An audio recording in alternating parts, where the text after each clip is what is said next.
नमस्कार साथियों, मैं तुल भारत और आज हम कक्षा 7 की जो हमारी एसएसटी की सोशल साइंस की जो पाठ्य पुस्तक है, जिसमें हमें राजनीतिक एवं सामाजिक जीवन जो हमारा है उसके अंदर अध्याय 2 स्वास्थ्य में सरकार की भूमिका को आज हम पढ़ने जा रहे हैं। ये जो है आज हम पढ़ेंगे निजी और सार्वजनिक स्वास्थ्य के बारे में, स्वास्थ्य सेवाओं के बारे में। इससे पहले हमने भारत के अंदर स्वास्थ्य सेवाओं के बारे में पढ़ा था और हमने ये कहानी भी पढ़ चुके हैं हम, जिसमें अमन और रंजन अच्छे मित्र हैं और रंजन का परिवार साधन संपन्न होता है, जबकि अमन के माता पिता गुजारा चलाते हैं। जो दोनों बीमार होते हैं तो रंजन जो होता है वह एक अच्छे हॉस्पिटल में जाता है और उसके बहुत सारे चेकअप होते हैं, बहुत कम टाइम में उसका इलाज हो जाता है और उसको ज्यादा पैसे देने पड़ते हैं। उधर जो अमन होता है वह एक गवर्नमेंट हॉस्पिटल में जाता है, उसको लाइन में लगना पड़ता है, बहुत टाइम लगता है उसको, जिसकी वजह से उसको छुट्टी करनी पड़ती है, उसको माँ को छुट्टी करनी पड़ती है, लेकिन वह एक तरीके से फ्री में होता है। और यही जो सारी जो चीजें हैं ये हम इस कहानी में पढ़ते हैं।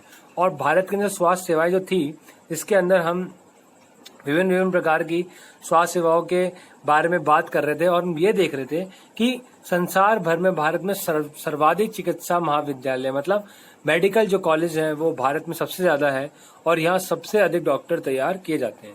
लगभग हर वर्ष 30,000 से अधिक नए डॉक्टर योग्यता प्राप्त करते हैं। भारत के अधिकांश डॉक्टर शहरी क्षेत्रों में बसते हैं। ग्रामवासियों को डॉक्टर तक पहुंचने के लिए लंबी दूरी तय करनी पड़ती है। ग्रामीण क्षेत्रों में जनसंख्या के मुकाबले डॉक्टरों की संख्या काफी कम है।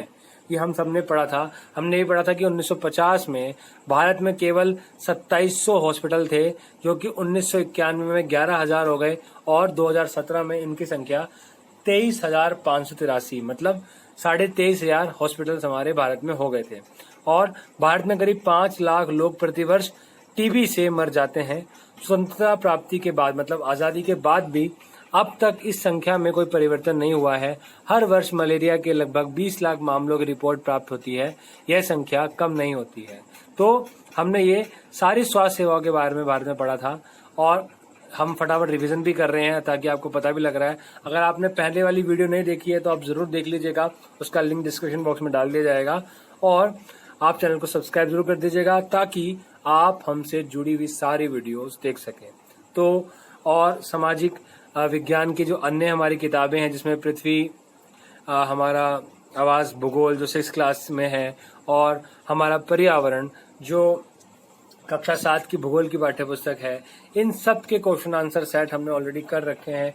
ध्रुवा वसंत के क्वेश्चन आंसर आपको मिलेंगे, हमारे अतीत के क्वेश्चन आंसर आपको मिलेंगे, ये सारे वीडियोस आपको मिलेंगे। आपको चैनल को सब्सक्राइब करना है और दोस्तों को भी ये वीडियो पहुंचानी है। तो हम लोग फटाफट एक बार और इसको कंप्लीट कर लेते हैं कि भारत में विदेशों से बहुत बड़ी संख्या में इलाज कराने के लिए चिकित्सा पर्यटक भी आते हैं, मतलब ऐसे टूरिस्ट भी आते हैं जो अपना इलाज कराने के लिए इंडिया में आते हैं। तो जो हमारे आसपास के जो देश है, जैसे बांग्लादेश है, पाकिस्तान है, नेपाल है, भूटान है, ऐसे देशों से भी हमारे जो पड़ोसी देश है, श्रीलंका है, उन देशों से भारत के अंदर, क्योंकि भारत में उन देशों से बेहतर स्वास्थ्य सेवाएं हैं। जो हमारे आस पड़ोस के जो देश हैं वे उपचार के लिए भारत के कुछ ऐसे अस्पतालों में आते हैं जिनकी तुलना संसार के सर्वश्रेष्ठ अस्पतालों में की जा सकती है। हम सबको पीने का स्वच्छ जल उपलब्ध नहीं करा पा रहे हैं। संचारणीय बीमारियां मतलब जो एक स्थान से दूसरे स्थान पे पानी के द्वारा एक स्थान से एक से दूसरे को लग जाती है, इन बीमारियों में से 21% जल जनित होती हैं। हैजा, पेट के कीड़े और हेपेटाइटिस जैसी बीमारियां। भारत के समस्त बच्चों में से आधे को खाने के लिए पर्याप्त भोजन नहीं मिलता और वे अल्प पोषण के शिकार होते हैं। आधे। भारत विश्व की दवाइयां निर्मित करने वाला तीसरा सबसे बड़ा देश है और यहाँ भारी मात्रा में दवाइयों का निर्यात होता है। इवन आप लोगों ने सुना भी होगा, अभी आप लोग टीवी में जो न्यूज देखते होंगे कि भारत के अंदर जो वैक्सीन बनाने की फैक्ट्रियां हैं और बहुत ज्यादा मतलब उत्पादन भारत कर सकता है। तो भारत के अंदर बहुत बड़े बड़े दवाइयां निर्मित करने के लिए बहुत सारी फैक्ट्रीज हैं, बहुत सारे ऐसे इंस्टीट्यूट्स हैं जो रिसर्च करते हैं और वो दवाइयां भी बनाते हैं। तो भारत के अंदर एक बहुत बड़ा इंफ्रास्ट्रक्चर है जो ऐसा काम करता है। हम इससे पहले समानता पढ़ चुके हैं। समानता बहुत अच्छा चैप्टर है, उसके क्वेश्चन आंसर भी आ गए हैं, आप वो भी देख लीजिएगा। और अब हम स्वास्थ्य के अंदर सरकार की भूमिका को पढ़ रहे हैं। ठीक है, तो आप इस चैप्टर को आराम से मैं थोड़ा सा सामने भी आपको रख देता हूँ कि अगर आपने नहीं देखा हो तो आप देख भी सकते हैं। लेकिन हम मेन मुद्दे पे अपने आते हैं, बिकॉज हमारी वीडियो बहुत लंबी हो जाएगी और जहां से हमें मेनली आज पढ़ना है वह सार्वजनिक और निजी स्वास्थ्य सेवाएं। इससे पहले भी हमने जो थोड़ी देर पढ़ा हुआ रिविजन था और उसकी फुल डिस्क्रिप्शन जो वीडियो है, डिस्क्राइब वीडियो है, वो चैनल पे अपलोडेड है, आप देख सकते हैं। सार्वजनिक और निजी स्वास्थ्य सेवाएं। उपयुक्त कहानी से आप समझ गए होंगे कि हम स्वास्थ्य सेवाओं के दो मोटे वर्गों में बांट सकते हैं, सार्वजनिक स्वास्थ्य सेवाएं और निजी स्वास्थ्य सेवाएं। देखिए, बिल्कुल ही परेशान नहीं होना। निजी तो आप समझ ही गए होंगे, ये गए प्राइवेट हॉस्पिटल्स वगैरह जो हो गए, प्राइवेट क्लिनिक्स हो गए। ठीक है, और सार्वजनिक स्वास्थ्य सेवाएं वह होती हैं जो सार्वजनिक मतलब सबके लिए है, पब्लिक, और सार्वजनिक सबके लिए मतलब जो सरकारी है। तो हमेशा कभी भी ये वर्ड आता है ना, सार्वजनिक वर्ड कभी भी अगर आपके सामने आता है तो आपको याद रखना है ये क्या है, ये सरकारी संस्थान है, क्योंकि ये सबके लिए खुले हैं। क्योंकि जो ये देश है ये लोकतंत्र है और यहाँ पे जो सरकार है, मतलब जो राज्य की जो संपत्ति है, ये भारत के नागरिकों की भी संपत्ति है और सबको उसका देखरेख करनी है। हम जो टैक्स पे करते हैं सब लोग मिलके, जो हम सब लोग इस देश के लिए राजस्व जो हम सब काम करते हैं, फिर हम टैक्स पे करते हैं। तो जो हॉस्पिटल्स में कर्मचारी हैं, जो दवाइयां हैं, वे सारी वो टैक्स के पैसों से आती है। तो इसलिए सार्वजनिक स्वास्थ्य सेवाएं हैं, ये सबके लिए है। और ऐसा नहीं है कि अमीर या गरीब के लिए कोई भेदभाव होगा, नहीं। अमीर हो, गरीब हो, किसी भी जाति धर्म का हो, सबके लिए सार्वजनिक स्वास्थ्य सेवाएं हैं, बिना भेदभाव के साथ में। तो ये सार्वजनिक स्वास्थ्य सेवाएं हैं। आप ये सरकारी हॉस्पिटल्स जो होते हैं, इनको आप सार्वजनिक स्वास्थ्य सेवाएं में लेके आएंगे। ठीक है, तो आपको ये कंफ्यूज नहीं होना है। आइए, जब आप बीमार होते हैं तो कहाँ जाते हैं? क्या आपको किन्हीं कठिनाइयों का सामना करना पड़ता है? अपने अनुभवों के आधार पर एक अनुच्छेद लिखिए। सरकारी अस्पताल में अमन को किन कठिनाइयों का सामना करना पड़ा? आपके विचार से अस्पताल कैसे बेहतर ढंग से काम कर सकता है? आपको चर्चा करनी है। रंजन को इतना अधिक पैसा क्यों खर्च करना पड़ा? कारण बताइए। निजी चिकित्सालयों में हमें किन समस्याओं का सामना करना पड़ता है? चर्चा कीजिए। हमें सरकार को कर क्यों देना चाहिए? देखिए आगे ना बात, अभी जस्ट थोड़ी देर पहले मैंने आपसे ये वाली बात करी है, टैक्स के ऊपर बात की है। और देखिए अभी टैक्स के ऊपर ही क्या आ गया है, एक सामने न्यूज सी आ गई है। सरकार कर से प्राप्त धन का उपयोग विभिन्न प्रकार की सार्वजनिक सेवाओं को मुहैया करवाने में खर्च करती है, जिससे सभी नागरिकों का फायदा होता है। अभी हमने बात करी। अब बात ये होती है कि प्रतिरक्षा, पुलिस, न्यायिक व्यवस्था, राजमार्ग मतलब हाईवेज, जो सड़कें होती हैं इत्यादि, कुछ सेवा से सभी नागरिकों को लाभ होता है। अन्यथा इन सेवाओं की व्यवस्था स्वयं नागरिक नहीं कर सकते। देखिए, अब जैसे पुलिस है, ठीक है, न्यायिक व्यवस्था है, राजमार्ग है और प्रतिरक्षा है। ये जो सारी सेवाएं जो है ना, ये सरकारी सेवाएं, सार्वजनिक सेवाएं हैं, सबके लिए है और ये नागरिकों के टैक्स से ही इनका संचालन भी होता है। लेकिन इनको क्या है ना, नागरिक इन व्यवस्था इसको ना, इसकी व्यवस्था नहीं कर सकते। आप थोड़ा जाएंगे आप किसी को सैलरी बांटने या सैलरी इकट्ठा करने। देखिए बहुत सरल भाषा में मैं आपको समझा रहा हूँ, क्योंकि ये आपके आसपास जुड़ा हुआ मुद्दा है। जो राजनीतिक, सामाजिक एवं राजनीतिक जो जीवन है हमारा, वह समाज से जुड़ के ही बनता है। तो जो राज्य है, ये एक तरीके से जो हमारा राज्य अर्थात जो हमारी सरकार है, ये हमारे समाज के द्वारा ही है।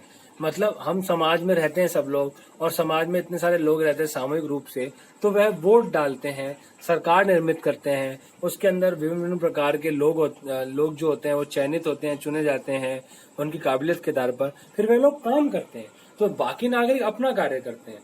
तो इस प्रकार से एक सिस्टम चल रहा है, जिसमें आपको पता ही है कि आगे भी चल के अभी हम पढ़ेंगे इसके बारे में, जिसमें विधायिका होती है।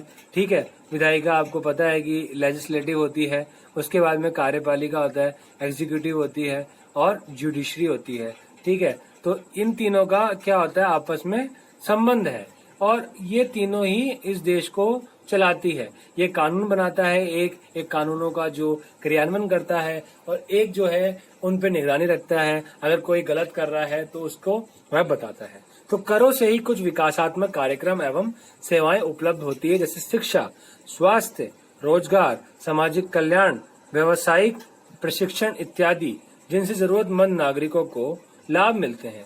करों से प्राप्त धन का उपयोग, मतलब टैक्स से जो धन मिलता है सरकार को, वो कुछ प्राकृतिक आपदाओं जैसे बाढ़, भूकंप, सुनामी आदि मामलों में राहत, मतलब जो उससे पीड़ित होता है उनको राहत देने के लिए, उनको कुछ हेल्प करने के लिए एवं पुनर्वास के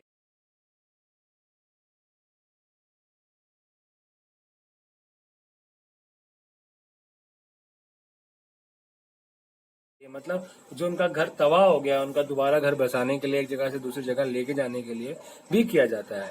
अंतरिक्ष, परमाणु एवं प्रक्षेपास्त्रों से संबंधित कार्यक्रम को भी करों के द्वारा प्राप्त राजस्व से ही चलाया जाता है। सरकार खास तौर से गरीबों को कुछ सेवाएं प्रदान करती है जो वे बाजार से नहीं खरीद पाते। इसका एक उदाहरण स्वास्थ्य संबंधी सेवाएं हैं। क्या आप ऐसे अन्य उदाहरण दे सकते हैं? तो अब आपको ये उदाहरण भी देने हैं। ठीक है, तो अभी आपको समझ में आ गया, मेरे ख्याल से कोई प्रॉब्लम की बात नहीं है। अभी हम सार्वजनिक स्वास्थ्य सेवा के बारे में पढ़ते हैं। ठीक है, तो सार्वजनिक स्वास्थ्य सेवा सार्वजनिक या जो है सार्वजनिक स्वास्थ्य सेवा स्वास्थ्य केंद्रों व अस्पतालों की एक श्रृंखला है जो सरकार द्वारा चलाई जाती है। ये केंद्र व अस्पताल आपस में जुड़े हुए हैं। ठीक है, जो केंद्र सरकार है, ठीक है, जो ये स्वास्थ्य केंद्र है और ये अस्पताल हैं, ये आपस में जुड़े हुए हैं, जिससे ये शहरी व ग्रामीण दोनों क्षेत्रों को सुविधा प्रदान करते हैं और सभी बीमारियों, साधारण से लेकर विशेष देखभाल की जरूरत वाली बीमारियां का इलाज प्रदान करते हैं। ग्राम के स्तर पर एक स्वास्थ्य केंद्र होता है जहां प्राय एक नर्स और एक ग्राम स्वास्थ्य सेवक होता है। तो आपने देखा होगा कि भाई प्राथमिक चिकित्सा केंद्र होता है जहाँ पे डिस्पेंसरी टाइप होता है, तो गांव में भी होता है एक छोटा सा, जिसमें एक नर्स होती है, एक मेडिकल सेवक होता है, चिकित्सक। तो वो है, लोग क्या देखते हैं कि कोई प्रॉब्लम होती है, स्वास्थ्य सेवक जो होता है वह देखते हैं और उनको वह क्या देते हैं, दवाइयां वगैरह देते हैं, उनका चेकअप वगैरह करते हैं। इन्हें सामान्य बीमारियों के इलाज के लिए प्रशिक्षण दिया जाता है और वह प्राथमिक स्वास्थ्य केंद्र के डॉक्टरों की देखरेख में कार्य करते हैं। जस्ट मैंने अभी आपको बताया, ठीक है, कि वह क्या करते हैं, वह प्राथमिक स्वास्थ्य केंद्रों के डॉक्टरों की देखरेख में करते हैं। उनको क्या होता है, और थोड़ा बहुत उनको प्रशिक्षण मिलता है फर्स्ट एड के लिए। ठीक है, फर्स्ट एड अर्थात प्राथमिक जो स्वास्थ्य होता है। ठीक है, तो केंद्र कई ग्रामीण क्षेत्र में ऐसे कई केंद्र गांवों की जरूरतों को पूरा करते हैं। जिला स्तर पर जिला अस्पताल होता है जो इन सभी स्वास्थ्य केंद्रों की देखरेख करता है। बड़े शहरों में कई सरकारी अस्पताल होते हैं, जैसे एक वह था जिसे अमन को ले जाया गया था, मतलब अमन के जो पिता थे वो लेके गए थे। और ऐसे भी विशिष्ट सरकारी अस्पताल है जिनका जिक्र हाकिम शेख की कहानी में हुआ था। इस स्वास्थ्य सेवा को कई कारणों से सार्वजनिक कहा जाता है। क्यों कहा जाता है भाई सार्वजनिक, अभी बताएंगे। सरकार ने इन सभी नागरिकों को स्वास्थ्य सेवाएं प्रदान करने की वचनबद्धता को पूरा करने के लिए ये अस्पताल तथा स्वास्थ्य केंद्र स्थापित किए हैं। इन सेवाओं को चलाने के लिए धन उस पैसे से आता है जो लोग सरकार को टैक्स के रूप में देते हैं, इसलिए ये सुविधाएं सबके लिए हैं। ठीक है, क्योंकि सब टैक्स पे सब करते हैं। सार्वजनिक स्वास्थ्य व्यवस्था एक महत्वपूर्ण पहलू यह है कि इसका उद्देश्य अच्छी स्वास्थ्य सेवाएं निःशुल्क, मतलब बिना पैसे के, फ्री या बहुत कम कीमत पर देना, मतलब बिल्कुल लो कॉस्ट पे देना होता है, जिससे गरीब लोग भी अपना इलाज करा सकें। स्वास्थ्य सेवाओं का अन्य महत्वपूर्ण कार्य है बीमारियों जैसे टीबी, मलेरिया, पीलिया, दस्त लगना, हैजा, चिकनगुनिया आदि को फैलने से रोकना। इसकी व्यवस्था सरकार को लोगों के सहयोग से करनी होती है, अन्यथा यह असफल हो जाएगी। मतलब ये जो व्यवस्था है ये सब असफल हो जाएगी, क्योंकि अगर लोग सहयोग नहीं देंगे तो ये असफल हो जाएगी। उदाहरण के लिए मच्छरों के पैदा होने से रोकने के अभियान को सफल बनाने के लिए ये सुनिश्चित करना पड़ेगा कि क्षेत्र के सभी लोग अपने कूलर व घरों की छत आदि पर पानी इकट्ठा ना होने दे। जैसा अभी आपको पता है कि हमारे जब बारिश का मौसम आता है तो छतों पे, टायरों में, आसपास के इलाकों में, कूलरों में पानी इकट्ठा हो जाता है बारिश का, जिसकी वजह से मच्छर पैदा हो जाते हैं। तो अगर हम लोग सरकार की और हमारे समाज की हेल्प करें और पानी इकट्ठा ना होने दे तो मच्छर पैदा नहीं होंगे, मच्छर पैदा नहीं होंगे तो ना ही मलेरिया होगा और ना ही डेंगू होगा। हाकिम शेख के प्रकरण को पुनः याद करिए। क्या आप जानना चाहेंगे कि उनके मामले में कोर्ट ने क्या निर्णय दिया? हमारे संविधान के अनुसार लोगों के हित को सुनिश्चित करना और सबको स्वास्थ्य सेवाएं प्रदान करना सरकार का प्राथमिक कर्तव्य है ना? सरकार को हर व्यक्ति के जीवन के अधिकार की रक्षा करनी है। अदालत ने कहा कि हाकिम शेख को जिन कठिनाइयों से गुजरना पड़ा उसमें जान भी जा सकती थी। यदि कोई अस्पताल समय पर व्यक्ति को इलाज नहीं प्रदान कर पाता तो इसका तात्पर्य है कि उससे जीवन की सुरक्षा नहीं दी जा रही है, और जीवन की सुरक्षा तो देना सरकार का कार्य है ना, सभी नागरिकों को। अदालत ने यह भी कहा कि सरकार का कर्तव्य है कि वह मरीजों को आवश्यक स्वास्थ्य सेवाएं क्या दे, आवश्यक स्वास्थ्य सेवाएं जिसमें आकस्मिक इलाज मतलब इमरजेंसी इलाज की सुविधा भी सम्मिलित है। अस्पताल और उनके स्वास्थ्य संबंधी कर्मचारियों को आवश्यक इलाज प्रदान करने की जिम्मेदारी पूरी करनी चाहिए। कई सरकारी अस्पतालों ने हाकिम शेख का इलाज करने से मना कर दिया था, इसलिए अदालत ने उस राज्य को निर्देश दिया कि वह हाकिम शेख द्वारा इलाज पर व्यय किए गए पूरे खर्च का भुगतान करे। मतलब जो प्राइवेट हॉस्पिटल में या कहीं पे बाहर जब हाकिम शेख जी ने अपना इलाज कराया है और राज्य सरकार की वजह से उनको इतने परेशानी हुई, उनकी जान भी जा सकती थी, उसके लिए उनको हाकिम शेख को सरकार पूरा खर्चा देगी। ठीक है, तो अब हम निजी स्वास्थ्य पे आ जाते हैं। तो निजी स्वास्थ्य सेवाएं, हमारे देश में कई तरह की निजी स्वास्थ्य सेवाएं पाई जाती है।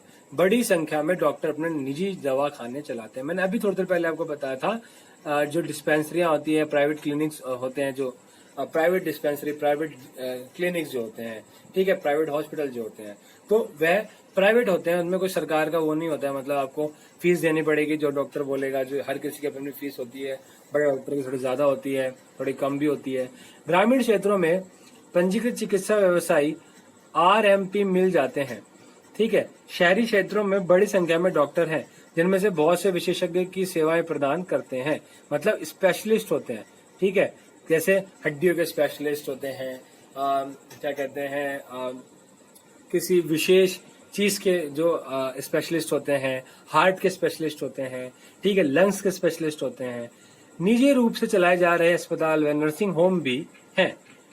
काफी समय में प्रयोगशालाएं हैं, काफी संख्या में प्रयोगशालाएं हैं जो परीक्षण करती हैं, वह विशिष्ट सुविधाएं उपलब्ध कराती हैं, जैसे एक्सरे, अल्ट्रासाउंड आदि। ठीक है, तो ऐसी लैब भी हैं, प्रयोगशालाएं भी हैं, ठीक है, जो मेडिकल लैब्स हैं जो हमें ये सारी सुविधाएं प्राप्त कराती हैं। ऐसी दुकानें भी हैं जहां से हम दवाइयां खरीद सकते हैं। ठीक है, मतलब ये एक ऐसा सिस्टम है जिसमें आपके पास अगर समय कम है और आपको बहुत जल्दी दिखाना है अपने आप को, आप सक्षम हैं, आपके पास थोड़े बहुत आप प्राइवेट इलाज करा सकते हैं, तो आप वहां पे जा सकते हैं। ठीक है, यहाँ पे एक चित्र देखते हैं हम लोग। चित्र में आप देखेंगे, थोड़ा सा हम आगे एक सेकंड। चित्र में देखिए कि गांव के एक स्वास्थ्य केंद्र में मरीज को दवाई देती है एक डॉक्टर है। ठीक है, ये गांव का एक स्वास्थ्य केंद्र है और निःशुल्क होती है दवाइयां, आपको पता है।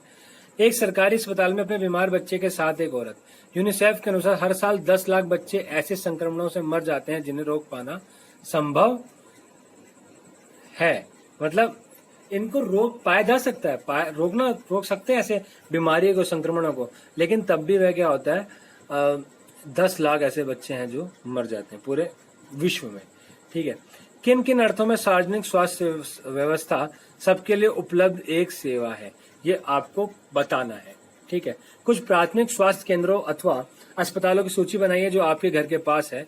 अपने अनुभवों से अथवा उनमें से किसी एक में जाकर केंद्र चलाने वाले लोगों का और वहां दी जाने वाली सुविधाओं का पता आपको लगाना है। तो आपको खुद जाना है आपके आसपास और पता करना है। आप बोल सकते हैं भाई कि मेरा एक प्रोजेक्ट है मैम।